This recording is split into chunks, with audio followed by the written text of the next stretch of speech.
aqui, então, chamando aqui o Vivaldo Barbosa, já está aqui na tela. Muito obrigado, Vivaldo. Obrigado por atender o nosso convite. E eu passo a palavra para você fazer a sua saudação. E eu queria depois falar com você, ou quiser falar agora, sobre aquele direito de resposta histórico que o Brizola conseguiu na TV Globo. Conseguiu na Justiça, não foi na TV Globo. Na Justiça, a TV Globo foi obrigada a exibir com a voz do Cid Moreira, que hoje faleceu aos 97 anos. Muito grato, Joaquim de Carvalho, por o seu convite, por estar aqui com você. Você é um dos jornalistas aí mais importantes do jornalismo brasileiro, da atualidade, dos últimos tempos. Sua capacidade de ir a fundo nas coisas, a coragem de dizer e revelar os fatos que você procura revelar. De maneira que é com muito contentamento que eu estou aqui conversando com você. E também conversando com você sobre um dos atos assim mais heróicos da vida brasileira, que é um político de oposição, de resistência, conseguir um direito de resposta contra a TV Globo. É um ato heróico, né? De maneira que é importante a gente observar a distância daquele tempo. Aquilo foi em 1994, são 30 anos esse ano, né? Então, é uma coisa realmente aí que a gente tem que refletir. Ô, Joaquim de Carvalho, você se lembra que uma das coisas mais inusitadas também que já aconteceram no jornalismo brasileiro foi a TV Globo não querer transmitir o Carnaval do Rio de Janeiro no ano e na sequência, na construção da passarela do samba, do sambódromo, que era ao mesmo tempo uma escola, carnaval durante o carnaval e o resto do ano escola. Aqueles camarotes ali, tudo era sala de aula. Aí foram praticados como sala de aula. Uma obra como aquela, projeto de Niemeyer, com a mão de Darcy Ribeiro lá dentro, né? O jornalismo brasileiro, o mais importante órgão do jornalismo brasileiro, a TV Globo, recusar-se a transmitir aquilo, olha, é uma coisa que também se registrar. É mais uma coisa inusitada. Como é que isso se justifica? Como é que acontece? Ok, eles queriam boicotar aí o sambódromo, mas, puxa vida, exatamente isso, uma obra como aquela para o Carnaval, né, do Rio de Janeiro, o maior carnaval do Brasil, aquilo repercutindo para o mundo, a emissora querer boicotar aquilo é realmente uma coisa inusitada. Talvez outras palavras mais fortes valeriam a pena dizer, mas no mínimo inusitada. E na sequência daquilo, é evidente que os atritos aí com o governo Brizola e a TV Globo foram mais fortes ainda. O governo do Estado concedeu, então, à TV Manchete o direito de transmitir o Carnaval. É evidente que a TV Manchete estava no começo, existindo ali, mas aquilo certamente perturbou, doeu, deu dor de cotovelo ali na gente da Globo. Enfim, vendo a Manchete marcar um tento como aquele ali no seu início, aquilo também contribuiu para, enfim, uma deterioração mais profunda ainda das relações do governo do Estado com a TV Globo. Mas o episódio aconteceu, Joaquim, foi em 1992, 2 anos antes. Brizola já governador do Rio de Janeiro, não é? Quando a TV Globo solta o editorial, o jornal Globo solta o editorial extremamente daquela característica violenta em cima do Brizola, as velhas histórias aí de convivência com crime, com tolerância com crime, com isso, com aquilo, velhas histórias aí, mas teve uma particularidade jurídica que foi o centro da questão, Joaquim de Carvalho. É que no editorial o Globo chama o Brizola de senil, né? E o Brizola, com 70 anos de idade, não tinha tanta idade assim, e era governador do estado do Rio. Se você diz isso a um governante de que ele é senil, isto é, ele está fora das capacidades dele mentais de dirigir qualquer órgão público, qualquer coisa, ainda mais o governo do Rio de Janeiro. Então, a Globo, naquilo, criou uma ofensa brutal, moral, a Brizola, dizendo que ele estava desqualificado do ponto de vista mental para dirigir o governo do Rio de Janeiro. Essa foi a questão assim, do conteúdo jurídico mais forte. As outras questões podiam sempre ser ditas, não, é debate político, não gosta da questão da segurança, não gosta da questão daquilo, não gosta do Sambódromo, então, ok. Mas essa questão realmente, sem dúvida alguma, que causou maior sensibilidade no judiciário e levou o judiciário brasileiro a tomar uma decisão daquela, o que também não é fácil na vida da TV Globo, nunca acontece na vida da TV Globo, pelo menos não aconteceu com frequência na vida da TV Globo, porque o judiciário brasileiro está muito ligado aos meios de comunicação e muito ligado à TV Globo. Você veja que como a TV Globo gosta de presentear, homenagear ministros do Supremo, desembargadores nos estados, né, ministros de outras áreas, né, como eles gostam, né, de homenagear esta gente. Né? É evidente que as decisões judiciais não são tão desfavoráveis à Globo assim. Mas essa questão dessa acusação frontal, moral, contra o Brizola, pesou muito. E ali ficou inarredável. Ou o judiciário dava aquilo ali como uma ofensa moral grave, ou realmente daí para frente nada mais a fazer. Ô, Evaldo, você sabe, acompanhou isso, os bastidores naquela ocasião? Como foi a luta, demorou 2 anos, como você está dizendo, foi em 92. O editorial foi em razão do carnaval, só para a gente tentar recuperar isso, que foi em função do carnaval que o Globo, então, faz essa ofensa pessoal ao Brizola. E a resposta foi fantástica. Não vou passar o vídeo aqui, porque tem o direito autoral da Globo, mas isso está no YouTube, todos podem ver. E ali você acompanha os bastidores, como é que foi essa luta? Porque não foi simples, demorou 2 anos, né? Não, a questão do carnaval era anterior.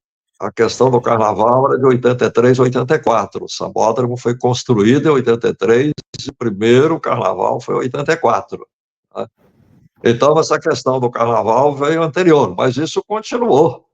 Né? Isso continuou realmente aí com a disputa, uma briga muito grande. E naquele momento, o Brizola era governador do Rio de Janeiro e ele, que já na inauguração do Sambódromo não permitiu que a TV Globo tivesse regalias ou fizesse o que queria até ali e tal, o que levou aí a TV Globo a boicotar, ou querer boicotar o Carnaval. Mas em 92, o prefeito da cidade do Rio de Janeiro era Marcelo Alencar, do PDT, o governador do Brizola fez uma carta para ele com recomendações, com orientação de como conduzir a questão do carnaval da maneira mais isenta possível, mais equilibrada, sem realmente os favores costumeiros, né, que espetáculos dessa natureza, eventos dessa natureza sempre mereceram aí de alguns veículos de comunicação. Então, em cima disso aí, a TV Globo produziu o editorial, o famoso editorial, né, que é realmente uma peça assim, de uma baixaria de jornalismo, Joaquim de Carvalho, né, termos, expressões, visão realmente não jornalística, visão jornalística rasteira, pequena, né, que foi realmente um momento impressionante na vida do jornalismo brasileiro. Aquele editorial, as questões todas, né? O boicote ao carnaval, da inauguração do Sambódromo 83, 84, o editorial de 92 e a decisão judicial que prevaleceu para ser lida a resposta, o direito de resposta do Brizola em 94. Entendi. E por que vem? Você, não sei se você também você teve no exílio, né? Você foi para os Estados Unidos, você depois voltou, foi para o PDT. Eu me lembro de você como líder do PDT na Câmara dos Deputados. E foi líder do Câmara dos Deputados, eu estou correto, né? Eu me lembro que foi deputado, se não me engano, você foi deputado constituinte também, se não me engano. Você pode me corrigir se não.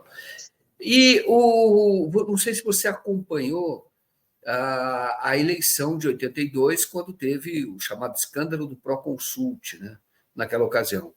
E as pessoas, eu trabalhei na TV Globo, se recordam muito que quando o Brizola foi feita uma negociação para que ele entrasse ao vivo, porque a Globo estava sendo muito desgastada, porque atribuíam a ela uma tentativa de roubar a eleição. Na verdade, tinha um grupo que estava tentando fazer isso, e a Globo estava divulgando o resultado da Proconsult.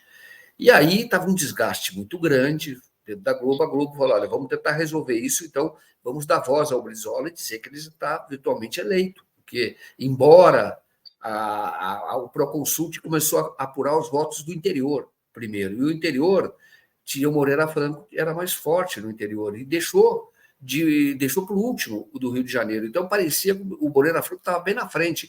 E o Brizola tinha tido muito voto, as pessoas sabiam no Rio de Janeiro. Então, houve um desgaste muito grande. Então, a Globo decidiu, naquela ocasião, eu sempre procurei por dentro da Globo, houve naquela ocasião um convite ao Brizola para que ele falasse na Globo, para tentar amenizar um pouco o desgaste. E ele falou que aceitava, mas ele falava ao vivo, não poderia ser gravado.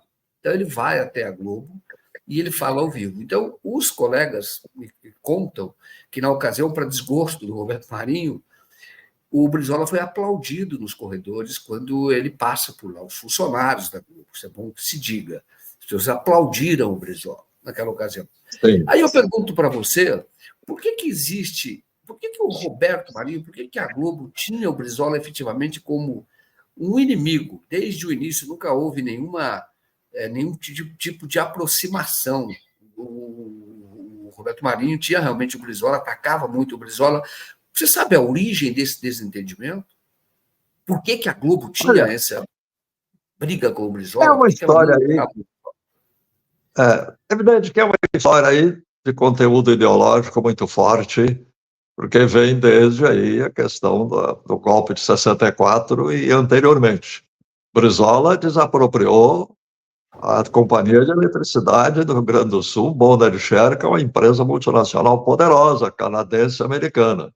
Brizola desapropriou a telefonia, a ITT, né, que é um poder, né, imenso no mundo aí. Né? Então, o Brizola já tinha entrado em choque com um pensamento, né, não apenas conservador, mas um pensamento chamado, nessa época a gente usava muito essa expressão entreguista, né, que era realmente contra a defesa do interesse nacional. Então, isso vinha aí. Na questão dos golpes, do próximo ao golpe aí, eles já colocaram o Brizola como inimigo número 1. Né? E o Brizola foi considerado durante toda a ditadura aí, o inimigo número 1. E como diz no texto da direito de resposta do Brizola, a TV Globo era muito próxima ao regime autoritário. Né? Então, essa questão veio quente. Aqui é um episódio da Proconsult, a questão da apuração da eleição ali, foi uma coisa forte, muito forte, porque realmente havia um esquema na Proconsult de fraude, e esse esquema de fraude aqui era essencialmente o seguinte: os votos do Brizola teriam que ter um limite. Quando chegava a tantos votos, ele automaticamente passava a apuração para brancos e nulos. Né? E isso aí, durante esse processo de luta lá da apuração, isso foi revelado, até por essas questões aí que o autor do esquema se julgou tão genial que ele propagou isso aí foi revelado, e isso, enfim, nós conseguimos, da Justiça Eleitoral, fazer rever e fazer uma correção correta que deu a vitória ao Brizola. É evidente que isso estremeceu. E eu até estava acompanhando o Brizola nesse dia que ele foi à TV Globo. Quem era o gerente-geral, parece, o diretor-geral, Armando Nogueira, figura notável de jornalista. Armando Nogueira, aliás, é uma das figuras que tem um texto dos mais brilhantes da língua portuguesa. Ele escrevia sobre esporte e futebol, mas com elegância, com elevação de estilo. Realmente, o Armando Nogueira era impressionante. O Armando Nogueira entrou no ar com o Brizola. Acho que ele estava em São Paulo, entrou no ar com o Brizola. Isso. Nós somos amigos, isso aqui, tal. Você está falando muito aí, né, da TV Globo, reclamando muito. E o Brizola disse, olha, nós somos amigos, mas vem cá, a gente entra aqui, vê uma superestrutura dessa, a quantidade de gente que trabalha aqui a beça, e vocês não tiveram capacidade de ver aquele troço que estava acontecendo aquilo ali, né? Enfim, o diálogo foi nessa natureza e você tem razão. Quando o Brizola sai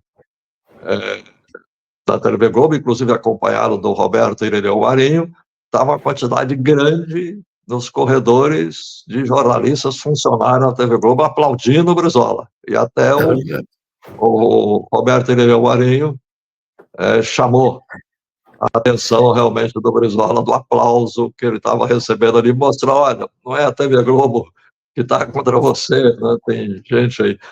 Então, essa coisa realmente foi. E aí depois começaram a aparecer reportagens que não foi só da Globo, o jornal Globo, mas da revista Veja, que o Brizola rompeu também com a revista Veja, sobre a questão da família do Brizola, especialmente da filha dele, da Neuzinha, que era uma coisa que chocou muito o Brizola, e aquilo deixou o Brizola indignado, e é evidente que, a partir daí, né, as expressões, a consideração que o Brizola tinha parou, e ele passou a ter uma atitude mais forte a respeito. E aí as coisas foram evoluindo até chegar nesse direito de resposta.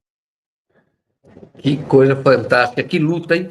E, Vivaldi, e essa época havia um enfrentamento, né? Na época do Brizola, um enfrentamento TV Globo, que vocês conseguiam algumas coisas no Congresso, né? Você teve a CPI da NEC, salvo engano, né? Não sei se você participou dessa CPI. CPI da NEC, lembra? Não sei se você chegou a participar. Mas não, havia resistência. Isso aí foi no tempo anterior, né? Foi na legislatura anterior, ainda no regime militar, em que aí sim, aí surge o personagem que certamente você vai querer conversar agora, que acabou de falecer, o Saturnino Braga. O Saturnino Braga surge nesse episódio aí. Né? Então, eles é numa fase anterior. Que interessante, fase anterior, que era o final da ditadura, né? Que houve o tempo Saturnino Braga. Era o período da ditadura. Faleceu em hoje que o companheiro do Geraldo Rosa, nessa luta pela democracia, né? Exatamente. E realmente o Saturnino Braga, ele foi uma das pessoas muito firmes, mergulhou muito na CPI, estudou, e ele não foi no depoimento do Roberto Marinho, que ele foi duro, o Roberto Marinho. Daí para frente, foi proibido de ser notícia, de ter a sua voz, sua imagem na televisão. Nunca mais foi. A não ser depois que ele foi prefeito aí, que, enfim, reconciliaram um pouco a esse respeito aí. Então, a questão da NET é um período anterior. Entendi. E nesse episódio, você fala anterior, na legislatura de 83 a 86, é isso, não? Desculpa, Joaquim. Foi na legislatura de 83, é isso? Aquela eleição de 82, o Saturnino foi deputado, é isso? E depois foi ali que surgiu a CPI da NEC, não foi? Não, acho que foi na legislatura anterior. Eu, nessa época, 83, eu era secretário de Justiça do Brizola. Foi no primeiro mandato dele. Ele foi eleito em 82, tomou posse em 83. Eu era secretário de Justiça. Eu entrei no parlamento na Constituinte em 86. Né? E esse episódio aí, e parece que foi da questão, né, anterior, na legislatura anterior, em que Saturnino Braga era deputado federal. Ele não tinha sido Isso. nem senador ainda. Entendi. Não, perfeito. É verdade. Mas estou dizendo que havia espaço de enfrentamento. Hoje parece que não há esse enfrentamento mais. Ou há? Eu estou enganado. Não, enfim, esse enfrentamento foi aí um período aí da história. Hoje não há mais enfrentamento, né, de ninguém aí com os meios de comunicação, a não ser o Collor fez desculpe, o Bolsonaro fez um enfrentamento aí meio esquisito, né, no mandato dele, mas, enfim, em termos de enfrentamento de grupos políticos, tanto no nosso campo ou no outro campo, com os meios de comunicação, com a TV Globo, não aconteceram mais. Não aconteceram, a não ser nesse caso aí que o Bolsonaro fez um enfrentamento meio esquisito aí, né, com a TV Globo, porque são órgãos do conservadorismo brasileiro, atitudes do conservadorismo brasileiro, enfim, não havia motivo aí para esse enfrentamento. Ô, Vivaldo, perguntar para você, você sofreu algum tipo de boicote da TV Globo? Desculpe, o som não está chegando muito bem Liga aqui, abaixo, Joaquim, quiser, desculpe. eu preciso ver o que está acontecendo aqui, mas eu vou perguntar se você sofreu algum boicote da TV Globo. Boicote, você Sim, teve algum sim, boicote? sim, sim. Nós éramos realmente, quando vinha, até como parlamentares, a gente, no parlamento brasileiro, ia ser entrevistado pelos diversos repórteres aí, tal, quando TV Globo via a gente, saía fora. E até o repórter dizia, olha, não podemos colocar vocês no ar aí. Com exceção ou outra ali, e durante a Constituinte aí também teve umas exceções maiores, mas essa era uma regra geral de um boicote, mas era as forças progressistas mais legítimas do país. A força mais legítima. Isso aí não há dúvida que o desequilíbrio das informações, um boicote muito nítido, caracterizado da TV Globo contra as forças progressistas do país, era uma coisa nítida. Eram poucos os que escapavam. Entendi. Ô, Vivaldo, agora para a gente voltar, você está me ouvindo, não? Para a gente tentar voltar à questão do Saturnino Braga. Hoje ele faleceu. Você poderia falar um pouco da importância do Saturnino Braga nessa luta pela redemocratização e da história dele, né, como um homem público? Sem dúvida alguma, o Joaquim de Carvalho. Saturnino Braga foi uma das figuras públicas mais extraordinárias da vida brasileira. E não foi apenas aí na questão do período da redemocratização, foi até antes, como eu disse a você, esse episódio lá da CPI, lá na Câmara dos Deputados, mas ao longo da vida dele, uma figura de uma visão pública elevada, superior. Ele era um político superior, né? Ele procurava compreender a política brasileira, muito estudioso, e até escrevia questões aí relevantes, muito estudioso. Ele tinha uma capacidade de expressão muito singela, muito simples, né, inteligível, né? E diante agora desse quadro que a gente vê aí, Joaquim, da política brasileira, da degradação a que atingimos nos últimos tempos, olha, a figura de Saturnino Braga tem que ser ressaltada. Era uma figura realmente de um homem superior, de uma visão superior, de um político de visão superior. Ele era uma pessoa de esquerda, sempre esteve em partido de esquerda, originalmente do Partido Socialista, depois veio para o PDT, depois voltou ao Partido Socialista, né? Depois ele até saiu do Partido Socialista, quando o Garotinho entrou no partido, ele saiu, foi para o PT, ficou filiado 13 anos no PT, como ele gostava de chamar a atenção, e realmente ele depois voltou ao PSB. né? Sempre nesse caminho. Ele nunca teve dúvida do seu caminho. É um homem de esquerda, de temperamento, né, cordial, então não era uma figura de um temperamento raivoso, muito pelo contrário, muito cordial, maneira que, mas ele sabia os caminhos dele. Ele sabia que realmente o povo brasileiro, o Brasil precisava de uma transformação. O povo brasileiro, né, precisava de uma nova vida, que não, o Brasil não estava atendendo aos interesses do povo brasileiro. E outro aspecto da vida dele, da postura política dele, era o nacionalismo. Era uma visão que compreendia o Brasil, que procurava compreender o Brasil e o povo brasileiro, uma visão de soberania muito acentuada, uma compreensão dos domínios das nossas riquezas, do domínio das nossas riquezas que o Brasil tinha que assumir, que não podia abrir mão de jeito algum. Ele sabia da postura do Brasil no enfrentamento do Império, no enfrentamento aí, do leste europeu, enfim, ele sabia, né, dessa postura dele, tinha consciência dele, política dele. Ele é uma figura muito extraordinária da vida brasileira. Não é apenas uma morte que a gente lamenta, mas lamenta a perda de uma figura que não há, especialmente aqui no Rio de Janeiro, uma figura igual a Saturnino Braga, que tenha sido igual a Saturnino Braga nos últimos tempos, né?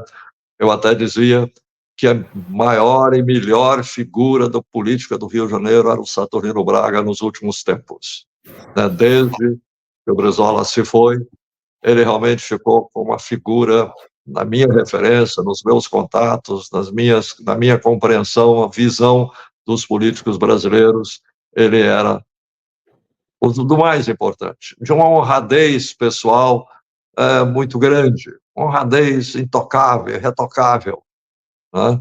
E ele realmente tinha essa capacidade de dizer o que pensava, da forma cordial, mas de dizer o que pensava, expressar a sua natureza, debater sobre as suas ideias, sobre os seus princípios, tolerante no debate, muito tolerante no debate, de maneira que eu realmente tenho uma referência do Saturnino Braga de uma maneira muito especial, ô Joaquim, muito especial. Eu acho que ele é uma figura que deve ser relembrada, deve ser destacada na vida brasileira para servir realmente de exemplo de conduta dos homens públicos brasileiros. Muito bom. Você acha que você está criando agora, recriando, trabalhando para a recriação do PTB original? Eu acompanhei lá no TSE, vocês recuperaram a legenda do PTB, fazendo justiça ao período ali, a uma luta do Brizola, e o Saturnino, no caso, ele seria um quadro do PTB? Eu até agora, Joaquim, quando nós tivemos a ideia, começamos a levar avante a questão da refundação do PTB, uma das primeiras pessoas que eu procurei foi Saturnino Braga. Mostrei a ele o que nós estávamos procurando fazer, ele ficou muito entusiasmado com o projeto, porque ele já, enfim, ele já tinha percorrido esses espaços políticos brasileiros aí, estava realmente querendo a retomada de um pensamento político nacional, né? De um pensamento político de natureza nacional, trabalhista. Então, ele ficou muito entusiasmado com o projeto, muito entusiasmado. Disse que ajudaria, o que ele poderia fazer, né? Nós levamos a palavra dele a tanta gente aí. Ele foi até a nossa figura número 1, nós colocamos como número 1 na nossa lista de apoiadores. Quando eu colhi a assinatura dele, depois ele se lembrou, olha, ok, mas isso não significa que eu vou deixar de ser do PSB, não, né? Eu falei, não, absolutamente, uma questão de apoio, você continua no PSB tranquilo, porque ele não queria, foi o primeiro partido da vida dele. E foi o último partido da vida dele, porque ele, há pouco tempo antes, ele estava no PT, ele saiu do PT, ficou 13 anos no PT. Oh, Joaquim, a gente não pode esquecer de um fenômeno como esse, a figura do Saturnino Braga. 13 anos no PT do Rio de Janeiro, ele dizia, nunca foi chamado para uma conversa, uma reunião, nem quando o Lula vinha aqui no Rio de Janeiro. Né? Ele fazia questão, ele deixou o PT, depois foi chamado para retornar ao PSB, ele atendeu o convite, e ele quis continuar no PSB como primeiro e último partido da vida dele, o que acabou aí acontecendo. Né? Mas o Saturnino era essa questão aí, de um pensamento político muito sólido, de procurar cultivar um pensamento político. Aliás, ele chegou a escrever obras de filosofia política. Né? Ele, de um pensamento, procurava mergulhar no pensamento político. Isso que era realmente uma grande característica dele, para não perder o rumo, para não deixar realmente a vida brasileira seguir esse caminho aí de um fisiologismo barato, rasteiro, tacanho, como tem acontecido até agora. Valdo, figuras como você, políticos, você mais jovem, mas você, o Saturnino, vocês não desistem de um sonho, né? Eu diria que pode ser realizado, uma utopia, eu diria, que é um Brasil nacionalista, um Brasil desenvolvido, um Brasil socialista, que não haja tanta desigualdade no nosso país, lutando sempre por esse país. Como é que você vê hoje, tendo em vista a eleição de domingo, como é que você está vendo hoje os políticos brasileiros? E por que é importante você ter uma volta de uma legenda que é antiga, que pode ensinar muito para os novos políticos, para os brasileiros que querem entrar na política, que é o PTB. Então, eu pediria que você pudesse falar um pouco sobre o nosso quadro político atual.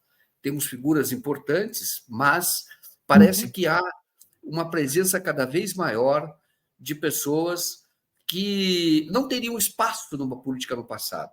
Pediria que você falasse sobre isso, por favor.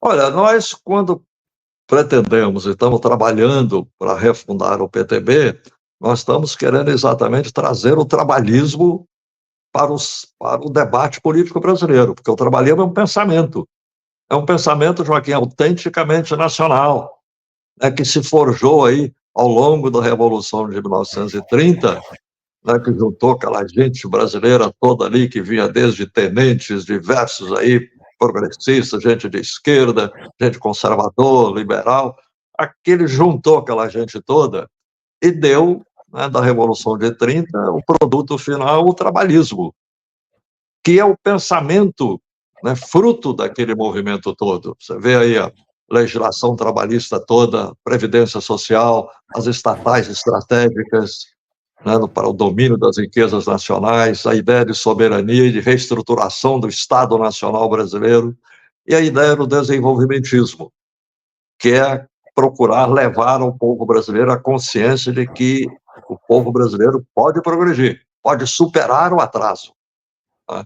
Então, esse é um pensamento político, né, que frutificou no Brasil nesse período, ele foi evoluído muito ele foi fundado em 1945, trabalhei no PTB, foi até o golpe de 64, evoluiu muito naquele período, foi o movimento político mais importante do Brasil naquele período, de maneira que hoje uma das questões que mais, uma ausência das mais sentidas no Brasil, é um pensamento político estruturado, definido, que você compreenda, né, o que você está achando, os seus caminhos, e compreenda que você não pode perder o rumo, e te ajuda a não perder o rumo.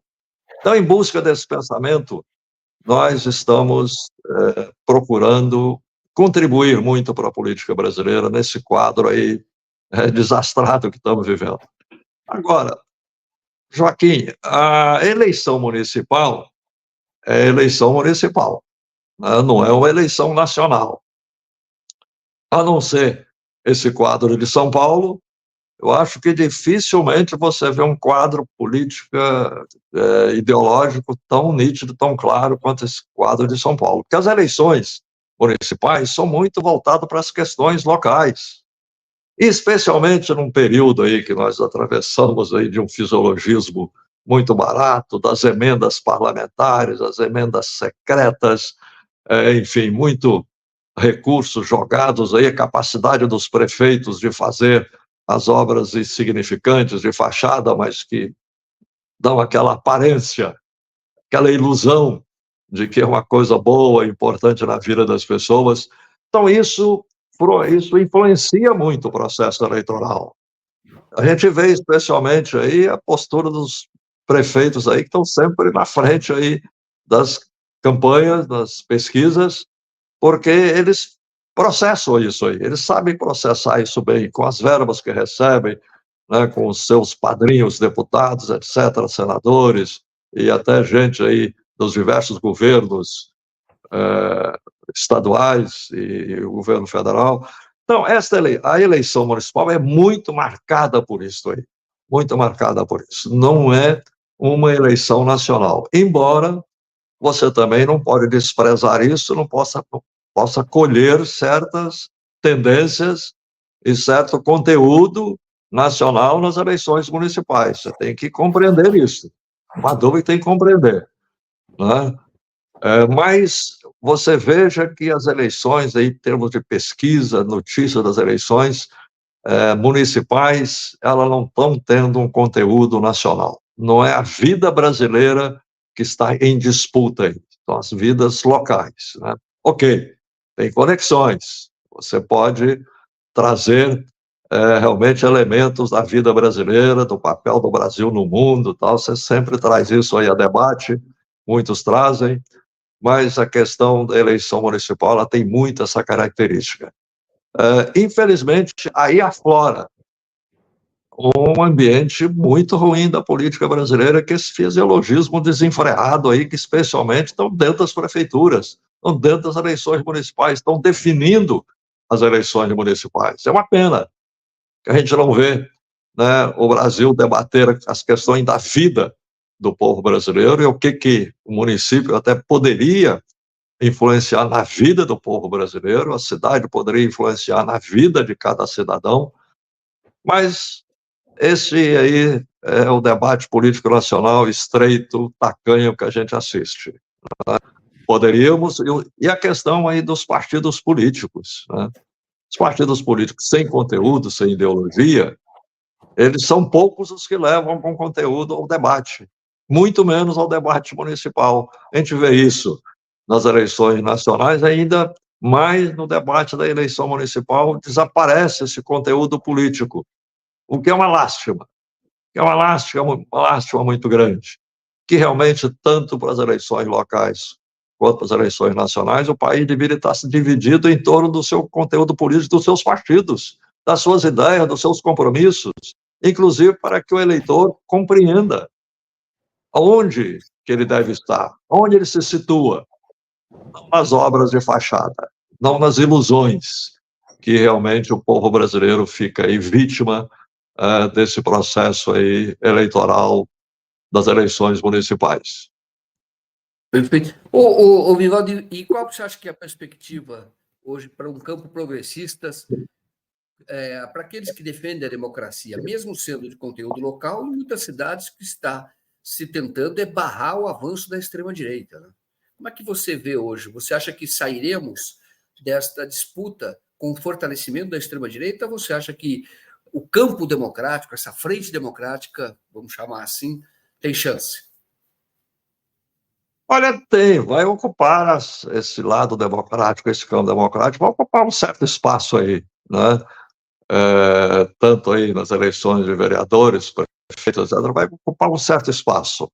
Talvez um espaço que não corresponda ao avanço político que nós tivemos na última eleição presidencial, a eleição nacional. Mas se você comparar com as eleições municipais anteriores, talvez registre aí um grande, algum tipo de avanço, né? Porque essa é a dinâmica né, a dinâmica da vida, né? A gente espera aí, não é apenas uma questão de otimismo simples, mas é que a gente confia de que o ser humano ele vai se aperfeiçoando, ele pode levar à compreensão de coisas que ele não tinha antes, depende aí do debate político que se faz. Aliás, é o debate político uma das questões que a gente hoje sente falta, e faz falta ao Brasil, é essa firmeza das posições políticas. Há um ambiente muito frouxo por aí, e a mobilização nacional em torno das questões fundamentais, que deveria estar inspirando as eleições municipais agora. Você mobilizar o país para a defesa do interesse nacional, para o projeto de país, para o projeto de nação, para a compreensão de nação, aquilo que Saturnino Braga muito tinha. Aliás, Joaquim, hoje é 3 de outubro, Isso. dia da Revolução de 1930, Exato.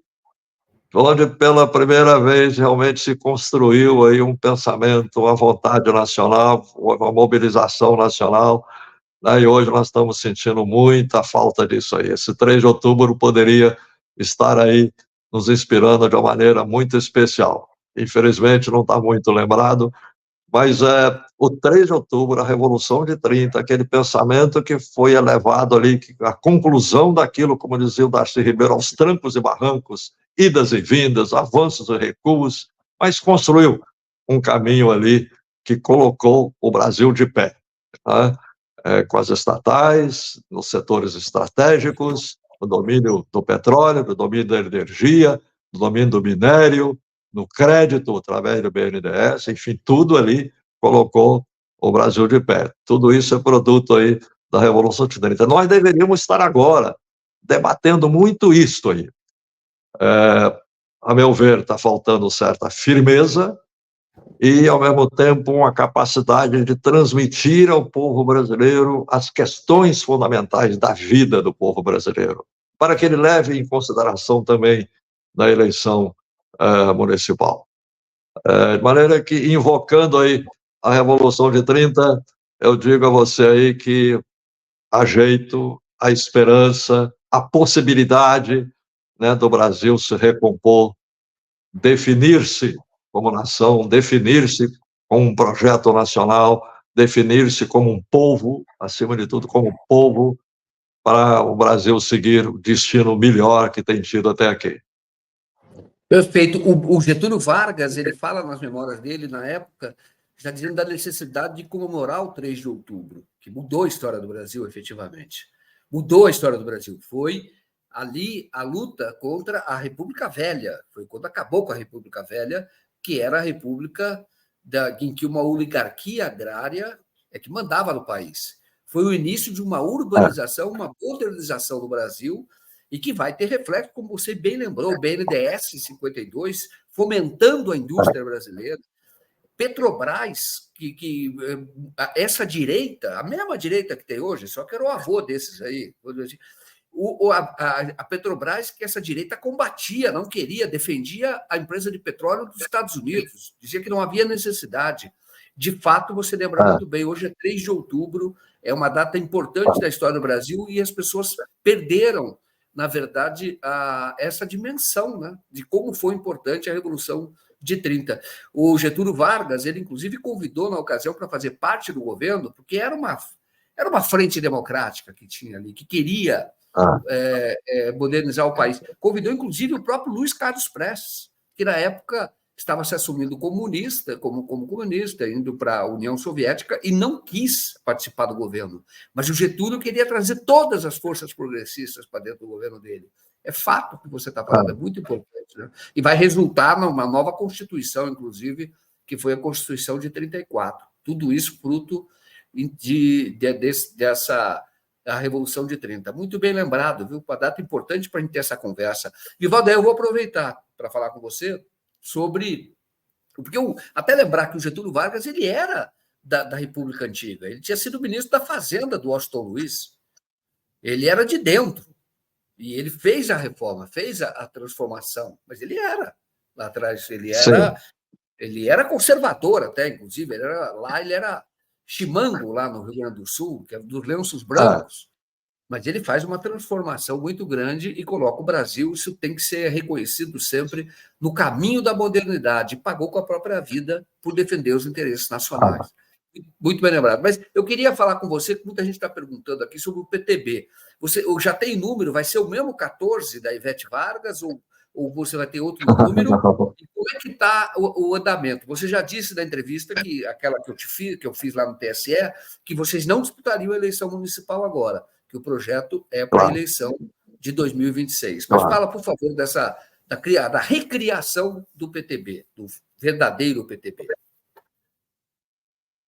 Joaquim, nós fizemos a primeira fase, né, que nós nos encontramos até naquele dia da decisão no TSE, lá em que deu vitória para nós, consagrou a luta final aí para nós sermos o PTB, sermos um partido político registrado com CNPJ, diário oficial, estatuto, etc, etc.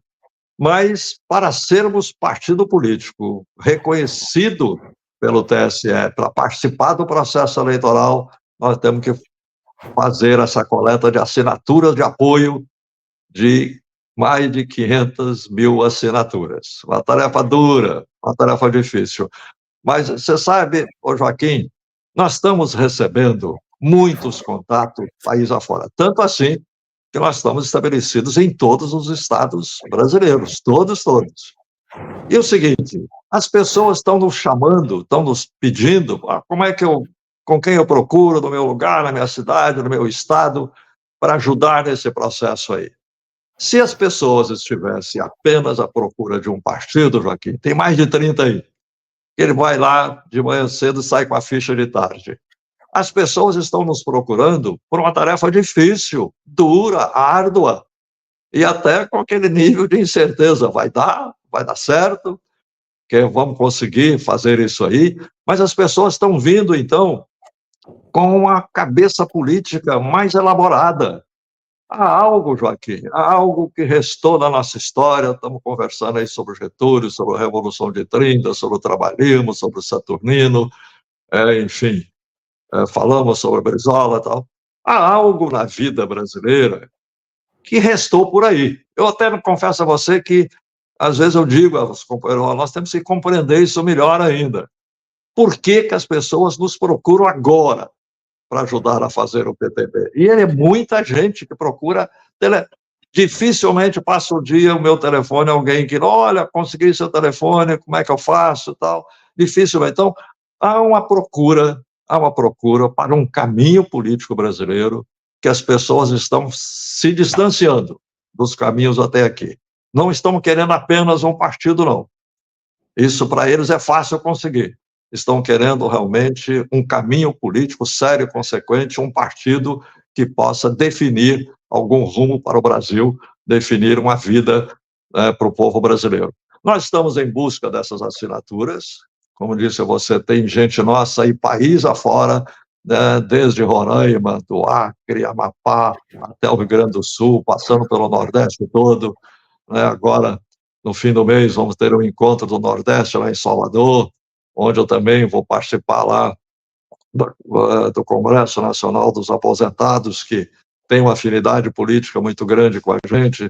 Tem aí os servidores públicos municipais, tem uma confederação também, que nós temos um diálogo muito forte, fecundo com eles aí. De maneira que nós estamos avançando, Joaquim, na busca dessas assinaturas, e no final do processo é que nós vamos fazer um grande congresso nacional, aí nós vamos definir o programa do partido, redefinir o estatuto, organizar a direção nacional do partido, diretório e executivo, as direções estaduais.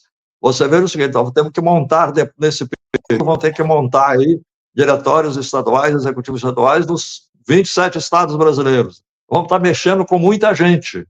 Por isso é que nós estamos com uma certa pressa de, no mais tardar, até metade, ou um pouco mais da metade do ano que vem, nós construirmos isso aí, organizarmos o PTB, e na eleição seguinte, de 26, nós estamos participando da eleição efetivamente. A nossa primeira eleição. Agora, na eleição desse ano, nós não podemos participar por lei, não podemos, enquanto não constituirmos o partido de maneira definitiva. Como em fevereiro de 26 virão os deputados estaduais e federais poderão abandonar os seus partidos e vir o nosso caminho, ou qualquer outro vai vir o nosso caminho, nós temos que estar preparados para quando, em fevereiro do ano que vem, os deputados já terem um quadro bem definido do PTB, do trabalhismo, do nacionalismo, bem definido para os deputados poderem optar por um caminho nosso aí. E aí a gente participar das eleições de 26 de maneira muito efetiva. É a nossa primeira eleição. É ali que nós vamos mostrar a que vimos, vamos estar estabelecidos e vamos definir realmente os melhores caminhos para a política brasileira. Não é apenas uma volta ao passado, Joaquim. A volta ao passado é uma fonte de inspiração, né? E uma transmissão de certeza que o nosso caminho é correto. Mas nós temos que trabalhar o Brasil de hoje.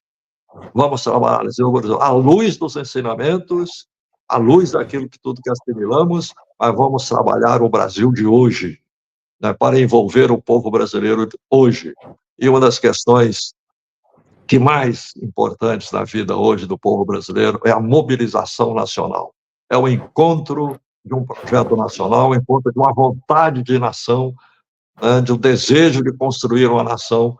Talvez essa seja a grande contribuição que nós já na eleição de 26 estaremos dando. O Vivaldo, tem aqui, olha, o professor Christian Flávio dizendo que tem interesse em ser cofundador em Goiás. Como é que a pessoa faz para assinar, para aderir? Lembrando bem que essa assinatura inicial não é de filiação, é uma assinatura de apoiamento, não é isso? E que permite a criação do partido. Depois vai ter o processo de filiação quando o partido for homologado, não é isso? Pelo tribunal.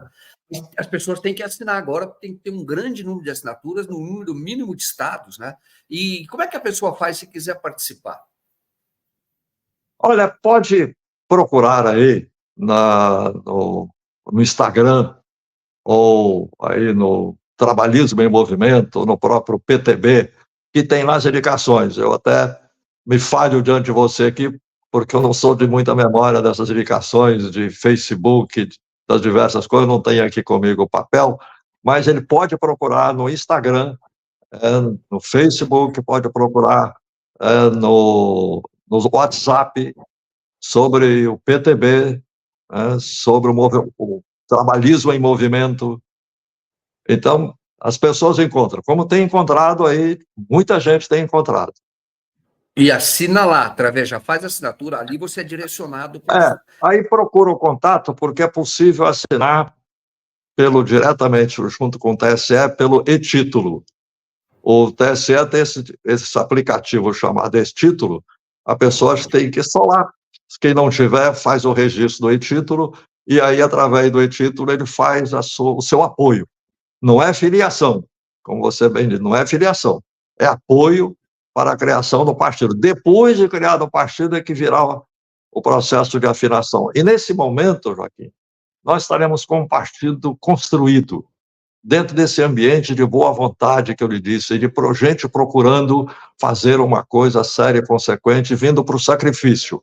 Nós estaremos o partido construído nesse final da linha aí, o que é uma coisa muito vantajosa. Não serão busca de fulano, de deputado aqui, ou de prefeito ali, não. É a construção que nós estamos fazendo de agora, quando chegarmos no fim da linha, nós estamos com o partido construído de uma maneira muito correta. Vivaldo, o importante quando você fala que não é uma volta ao passado, mas a prisão do Lula, o golpe de 2016, mostrou que nós temos sim que recuperar o que foi perdido antes de 64, que era a força do PTB, né? Foi perdido. A prisão do Lula tem tudo a ver com a questão do petróleo. E se você for ler a carta-testamento do Getúlio, que o Brizola lia muito, que o Brizola tinha na casa dele emoldurado, né? Colocou, esculpido em aço, né? Isso, uma placa de aço, o filho dele é que conta. Eu digo, não há nada mais moderno, nada foi superado daquela carta-testamento. Tudo aquilo que ele escreveu ali, nós vimos acontecer a partir de 2013, 2014, 2015, nós vimos tudo isso, não é isso? É um dos documentos mais importantes da história política brasileira. da Carta Testamento de Getúlio Vargas, que ali sintetizou aquilo que eu chamei aquele produto da Revolução de 30, sintetizou aí a participação de um conjunto de gente, né, que às vezes se chocava, às vezes saía, brigava, voltava, enfim, um conjunto de gente ali que fez, que produziu aquilo, e a chamada Carta Testamento sintetiza tudo isso aí. É um dos documentos mais importantes da história brasileira. Mais importantes. Uma história que não tem, assim, documentos tão marcantes ao longo da vida. Nós não temos uma declaração de independência como teve os Estados Unidos, né? Nós não tivemos aí as declarações lá da Revolução Francesa, a Constituição, as constituições da Revolução Francesa. Tivemos agora essa Constituição de 88, que ali sintetiza muito da visão de Brasil, mas documentos políticos, nós não temos tantos políticos importantes como essa Carta Testamento, porque essa é uma síntese, esse é um pensamento político que está ali expresso. Aliás, é impressionante, Joaquim, que se você percorre os estados e as cidades Brasil afora, é difícil um lugar que você não encontra um busto do Getúlio, né? E boa parte ali tem a transcrição da Carta Testamento, como até aqui no Rio de Janeiro. Só que, como eles colocam aquela inscrição no bronze, né? E o bronze hoje é uma coisa de valor. Muita gente vai lá e arranca aquilo e perde o texto da Carta Testamento, a procura ali do bronze. Mas é difícil você ver uma cidade brasileira que não tenha o busto do Getúlio e a Carta Testamento esculpida ali. É difícil, né, você ver isso aí. De maneira que é um documento muito importante da vida política brasileira, um dos principais documentos políticos do Brasil. Muito bom, Vivaldo, nós chegamos no final aqui da nossa live, quero agradecer muito pela tua presença, uma conversa sempre muito interessante, enriquecedora, para a gente poder caminhar para o futuro, temos que entender a história, temos que lutar pela transformação, e você faz isso, e eu o admiro muito por essa luta, por nunca perder essa energia de lutar por transformação no país, um país verdadeiramente voltado para os brasileiros. Mas eu te dou a palavra para você, devolvo a palavra a você para fazer o encerramento, te agradeço mais uma vez. Agradeço eu, Joaquim. Aliás, realmente aí, papel importante, vocês aí, você tem, né, diversos aí jornalistas têm no 247. Isso é um papel importantíssimo, ok?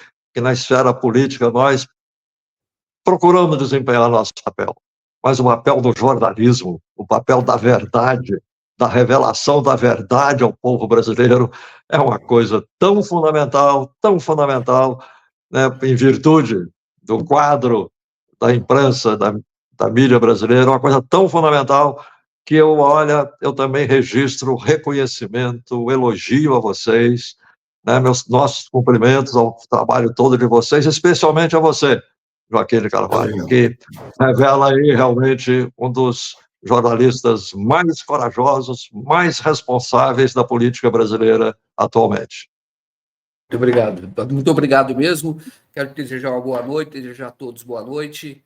Sempre na luta e sempre vem aqui, vamos acompanhar a criação do partido. Como eu disse, quando eu estava lá, estava o Vadir Damus, que é do PT, o Vivaldo era do PT, e lá apoiando a recriação do PTB e dizendo: há espaço na política brasileira para o PTB getulista, o PTB da origem. O PTB brisolista, enfim, PTB do Vivaldo, PTB que estava em outro partido, mas durante um tempo foi o Darcy Ribeiro, o Saturnino Braga, né, era mais do PSB, mas também tinha aquele espírito do velho PTB, do antigo PTB, que vai ser o novo PTB, é isso que nós precisamos dizer. Muito obrigado mais uma vez, boa noite a você.